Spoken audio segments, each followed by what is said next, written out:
कृष्ण कहते हैं, मनुष्य के जीवन में ऐसे क्षण भी आते हैं जब एक छोटी सी भूल उसके भाग्य की दिशा बदल देती है।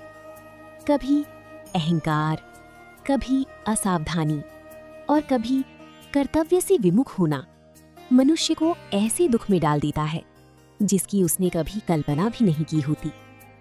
लेकिन यदि पश्चाताप सच्चा हो और भगवान श्रीहरि पर अटूट विश्वास बना रहे तो सबसे बड़ा शाप भी वरदान में बदल सकता है। जया एकादशी इसी दिव्य सत्य का संदेश देती है। नमस्कार दर्शकों, आप देख रही हैं भक्ति की कहानियां, जहां कथा नहीं अनुभव होता है। पिछली एपिसोड में आपने जाना कैसे एक तपस्विनी ब्राह्मणी जीवन भर व्रत, जप और तप तो करती रही, लेकिन दान और सेवा के महत्व को नहीं समझ सकी। तब भगवान श्री हरि स्वयं वृद्ध ब्राह्मण का रूप धारण करके उसकी परीक्षा लेने आए। ब्राह्मणी ने अन्न के स्थान पर उन्हें केवल मिट्टी का एक ढेला दान दिया। बाद में भगवान ने उसे समझाया कि केवल व्रत और पूजा ही नहीं, बल्कि दान, सेवा और करुणा भी सच्ची भक्ति का अभिन्न अंग है। षटतिला एकादशी के व्रत और तिल के दान से ब्राह्मणी को अपने दोष का प्रायश्चित करने का अवसर मिला और भगवान श्री हरि की कृपा से उसका रिक्त दिव्य भवन अन्न, धन और समृद्धि से भर गया। लेकिन क्या आपने कभी सोचा है कि स्वर्ग जैसे पवित्र लोक में भी क्या कोई ऐसी भूल हो सकती है जिसके कारण एक गंधर्व और एक अप्सरा भयानक पिशाच योनि में जन्म लेने के लिए विवश हो जाएं? क्या केवल एक एकादशी व्रत उन्हें उस भयानक शाप से मुक्त कर सकता है? आज की कथा एक ऐसी गंधर्व दंपति की है जिन्होंने क्षण भर की असावधानी के कारण अपना दिव्य स्वरूप खो दिया, लेकिन भगवान श्री हरि की कृपा और जया एकादशी के पुण्य से उन्हें पुनः स्वर्ग का अधिकारी बनने का सौभाग्य प्राप्त हुआ। आइए जानते हैं जया एकादशी की वो अद्भुत कथा जो हमें सिखाती है कि सच्चा पश्चाताप और भगवान पर अटूट विश्वास सबसे बड़ी शाप को भी मोक्ष में बदल सकता है। पौराणिक कथा। प्राचीन समय की बात है। स्वर्गलोक में देवराज इंद्र का भव्य दरबार सजा हुआ था। चारों ओर स्वर्ण और रत्नों से बने दिव्य महल अपनी अलौकिक आभा बिखेर रहे थे। सुगंधित पुष्पों की वर्षा हो रही थी। गंधर्व मधुर संगीत प्रस्तुत कर रहे थे। अप्सराएं अत्यंत मनमोहक नृत्य कर रही थीं। देवगण उस दिव्य उत्सव का आनंद ले रहे थे। स्वर्ग का वातावरण मानो आनंद और संगीत से भर उठा था। उसी सभा में एक अत्यंत सुंदर और प्रतिभाशाली गंधर्व भी उपस्थित था। उसका नाम था माल्यवान। माल्यवान अपनी मधुर स्वर और अद्भुत संगीत कला के लिए संपूर्ण स्वर्गलोक में प्रसिद्ध था। उसी प्रकार देवराज इंद्र की सभा में एक अनुपम सुंदरी अप्सरा भी थी, जिसका नाम था पुष्पवती। उसका नृत्य इतना मोहक था कि देवता भी उसकी कला की प्रशंसा किए बिना नहीं रह पाते थे। एक दिन देवराज इंद्र ने एक विशेष उत्सव का आयोजन किया। सभा में सभी देवता, महर्षि, गंधर्व और अप्सराएं उपस्थित थीं। माल्यवान और पुष्पवती को संगीत और नृत्य प्रस्तुत करने का आदेश मिला। दोनों सभा के मध्य पहुंचे। वीणा की मधुर ध्वनि गूंज उठी, मृदंग की ताल शुरू हुई और पुष्पवती ने अपना दिव्य नृत्य प्रारंभ किया। माल्यवान उसके साथ स्वर्गीय संगीत गाने लगा। लेकिन कुछ ही क्षणों में दोनों का मन अपने कर्तव्य से हटने लगा। वे एक दूसरे के सौंदर्य में इतने मोहित हो गए कि उनका ध्यान देवराज इंद्र की सभा से हट गया। नृत्य की लय टूट गई, संगीत बेसुरा होने लगा। पूरी सभा अचानक शांत हो गई। देवराज इंद्र ये सब देख रहे थे। उनके मुख का तेज धीरे धीरे क्रोध में बदलने लगा। उनकी आंखों में प्रचंड अग्नि सी चमक उठी।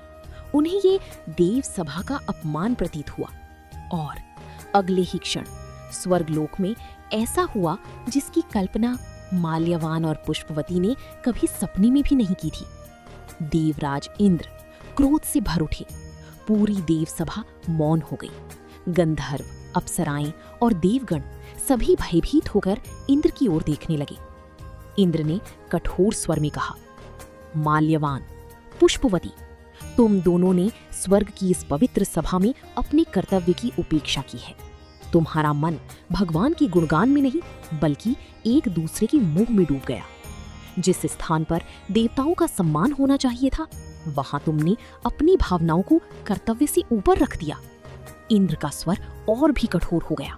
वे बोली, कर्तव्य से विमुख होकर जो व्यक्ति मोह और आसक्ति में पड़ जाता है, वह स्वर्ग का अधिकारी नहीं रह सकता।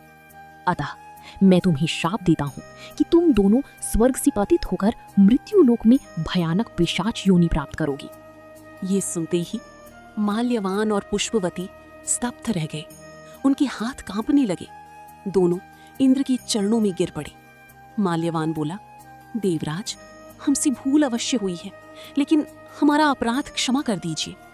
पुष्पवती भी आंखों में आंसू भरकर बोली, हम जीवन भर इस भूल का प्रायश्चित करेंगे। कृपया अपना शाप वापस ले लीजिए।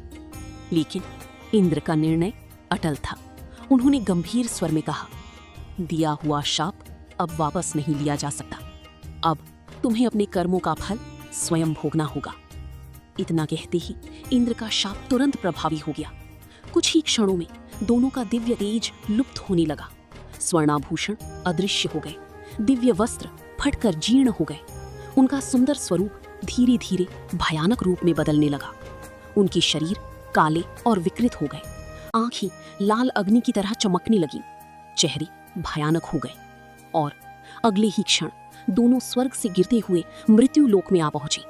वे हिमालय के घने और निर्जन वन में गिरी। चारों ओर बर्फ से ढकी पर्वत थे। कड़ाके की ठंड थी।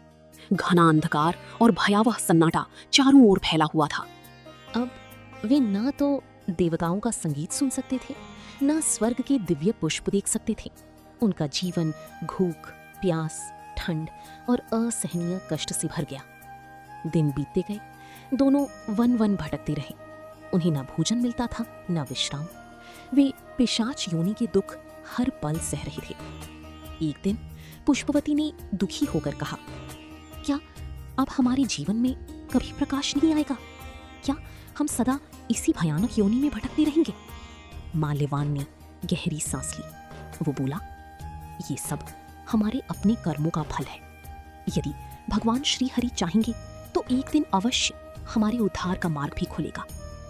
दोनों अपने किए हुए अपराध पर गहरा पश्चाताप करने लगे। उन्हें स्वर्ग का वैभव नहीं, बल्कि अपने खोए हुए कर्तव्य की याद सबसे अधिक सताने लगी। उन्हें क्या पता था कि भगवान श्री हरि उनके उद्धार का मार्ग पहले ही निर्धारित कर चुके हैं और बहुत शीघ्र ऐसा संयोग बनने वाला था जो उनके जीवन का सबसे बड़ा परिवर्तन बन जाएगा। समय बीतता गया। माल्यवान और पुष्पवती हिमालय के उसी निर्जन वन में पिशाच योनि का दुख सहते रही। कभी भीषण ठंड उन्हें सताती, कभी भूख और प्यास से उनका शरीर व्याकुल हो उठता। अब उनके मन से अहंकार पूरी तरह समाप्त हो चुका था। वे हर क्षण अपने अपराध पर पश्चाताप करते रहते। संयोगवश एक दिन माघ मास के शुक्ल पक्ष की जया एकादशी आ पहुंची, लेकिन उन्हें इसका तनिक भी ज्ञान नहीं था। उस दिन कड़ाके की ठंड के कारण वे भोजन की खोज भी नहीं कर सकी। दिन भर वे बिना कुछ खाए उसी वन में भटकते रहे। सूर्य अस्त हो गया। रात्रि का अंधकार चारों ओर फैल गया। हिमालय की शीतल वायु और भी तीव्र हो गई। ठंड से बचने के लिए दोनों एक विशाल पीपल के वृक्ष के नीचे साथ बैठ गए। उस रात अत्यधिक ठंड के कारण उन्हें नींद भी नहीं आई। वे पूरी रात जागते रहे। भूख के कारण उन्होंने अन्न ग्रहण नहीं किया और जागरण के कारण पूरी रात्रि ईश्वर का स्मरण करते रहे। उन्हें यह ज्ञात नहीं था कि अनजाने में ही उनसे जया एकादशी का पूर्ण व्रत संपन्न हो चुका है। प्रातःकाल जैसे ही सूर्य की प्रथम किरण उस वन में पहुंची, अचानक चारों ओर एक दिव्य प्रकाश फैल गया। आकाश से सुगंधित पुष्पों की वर्षा होने लगी। मधुर शंख ध्वनि वन में गूंज उठी। माल्यवान और पुष्पवती आश्चर्यचकित होकर चारों ओर देखने लगी। उसी क्षण उनकी पिशाच रूप धीरे धीरे समाप्त होने लगी। उनके शरीर से काला आवरण हट गया। फिर से दिव्य आभूषण प्रकट हुए। स्वर्णिम वस्त्र उनके शरीर पर सुशोभित हो गई। उनका तेज पहले से भी अधिक प्रकाशमान हो उठा। दोनों अपने वास्तविक गंधर्व स्वरूप में लौट आए। तभी आकाश से एक दिव्य विमान उतरा। उस विमान से देवदूत प्रकट हुए। उन्होंने मुस्कुराकर कहा, हे माल्यवान, हे पुष्पवती, भगवान श्री हरि की कृपा और जया एकादशी के पुण्य से तुम दोनों पिशाच योनि से मुक्त हो चुके हो। अब तुम पुनः स्वर्गलोक लौटने के अधिकारी हो। दोनों की आंखों से आनंद के आंसू बह निकले। उन्होंने हाथ जोड़कर भगवान श्री हरि का स्मरण किया और दिव्य विमान में बैठकर स्वर्गलोक की ओर प्रस्थान कर गए। जब वे पुनः देवराज इंद्र की सभा में पहुंचे तो समस्त देवगण उन्हें देखकर आश्चर्यचकित रह गए। देवराज इंद्र ने मुस्कुराते हुए पूछा, माल्यवान, तुम दोनों पिशाच योनि से मुक्त कैसे हुए? माल्यवान ने विनम्रता से हाथ जोड़कर उत्तर दिया, देवराज, ये सब भगवान श्री हरि की असीम कृपा और जया एकादशी की पुण्य का प्रभाव है। हमने अनजाने में उस पवित्र एकादशी का व्रत किया और भगवान ने हमारी समस्त पापों का नाश कर दिया। ये सुनकर देवराज इंद्र अत्यंत प्रसन्न हुए। उन्होंने कहा, धन्य है जया एकादशी जो इतनी बड़ी शाप का भी अंत कर सकती है, और धन्य है भगवान श्री हरि जो अपने पश्चाताप करने वाले भक्तों पर सदैव कृपा बरसाती हैं। पूरी देव सभा जय श्री हरि की जय घोष से गूंज उठी। व्रत का महत्व। जया एकादशी केवल एक उपवास का दिन नहीं है, ये पश्चाताप, आत्मशुद्धि और भगवान श्री हरि की असीम कृपा का पावन पर्व है। पद्म पुराण में वर्णित है कि जो श्रद्धालु श्रद्धा, नियम और भक्ति के साथ जया एकादशी का व्रत करता है उसके पापों का क्षय होता है। भगवान श्री हरि उसके जीवन के कष्टों को दूर करते हैं और उसे अधोगति से बचाकर कल्याण का मार्ग प्रदान करते हैं। इसी कारण जया एकादशी को पापों का नाश करने वाली और मोक्ष का मार्ग प्रशस्त करने वाली अत्यंत पुण्यदायी एकादशी माना गया है। पूजा विधि। प्रातः ब्रह्म मुहूर्त में उठकर स्नान करें। स्वच्छ या पीले रंग के वस्त्र धारण करें। भगवान श्री हरि और माता लक्ष्मी का विधि पूर्वक पूजन करें। उन्हें तुलसी दल, पीले पुष्प, धूप, दीप और नैवेद्य अर्पित करें। श्रद्धापूर्वक ओम नमो भगवते वासुदेवाय मंत्र का जप करें। दिन भर यथाशक्ति उपवास रखें। रात्रि में भगवान श्री हरि के भजन, कीर्तन और नाम स्मरण करें। द्वादशी तिथि में विधि पूर्वक पारण करें और भगवान से सद्बुद्धि, धर्म और मोक्ष का आशीर्वाद मांगें। आध्यात्मिक दृष्टिकोण। जया एकादशी हमें ये सिखाती है कि मनुष्य से भूल होना स्वाभाविक है, लेकिन उस भूल को स्वीकार करना, उसका पश्चाताप करना और स्वयं को सुधारने का प्रयास करना, यही सच्चा धर्म है। जब मनुष्य अहंकार छोड़कर भगवान की शरण में जाता है तो ईश्वर उसके लिए ऐसे द्वार खोल देते हैं जिनकी उसने कभी कल्पना भी नहीं की होती। भगवान दंड देने में नहीं बल्कि अपने भक्त का कल्याण करने में अधिक प्रसन्न होते हैं। आज के जीवन के लिए सीख। इस कथा से हमें 3 महत्वपूर्ण शिक्षाएं मिलती हैं।